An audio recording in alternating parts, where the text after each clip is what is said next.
8 people are missing after the Santa Barbara County mudslides. And we are seeing more now of these historic homes in the hills that were destroyed. CBS 2's Jasmine Viel live in Montecito with some new details for us. Jasmine?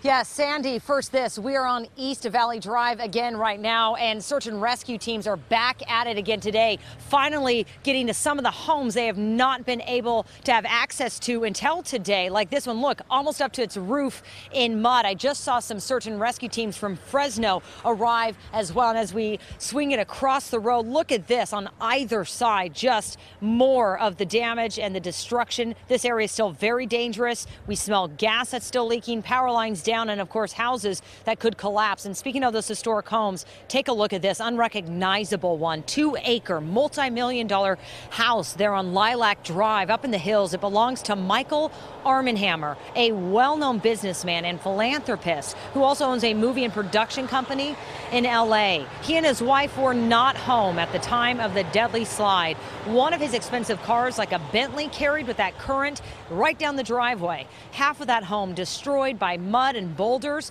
It is beautiful, though. It's covered in murals. It's built in the 1920s. It was designed by the famous architects Edwards and Plunkett.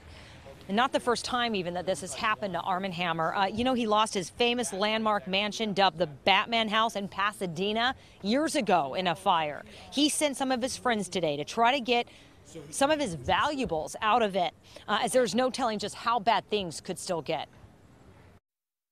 How many more storms are we going to get like this? Could it be 3, 4 more? If you look at the hills up here, everything's exposed. And I would ask people to prepare themselves for a winter of similar proportions if we continue to get rain like this.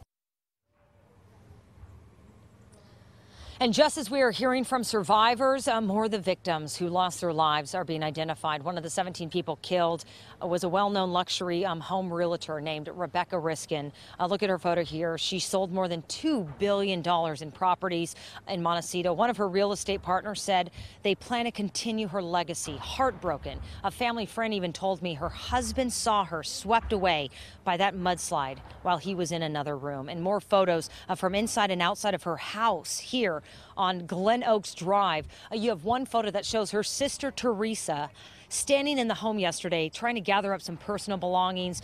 We were there as her family even headed out to search for her body yesterday. Some of her dogs reportedly died. And Jeff and Sandy, of course, this right here, the devastation we're looking at, California's deadliest flooding in decades.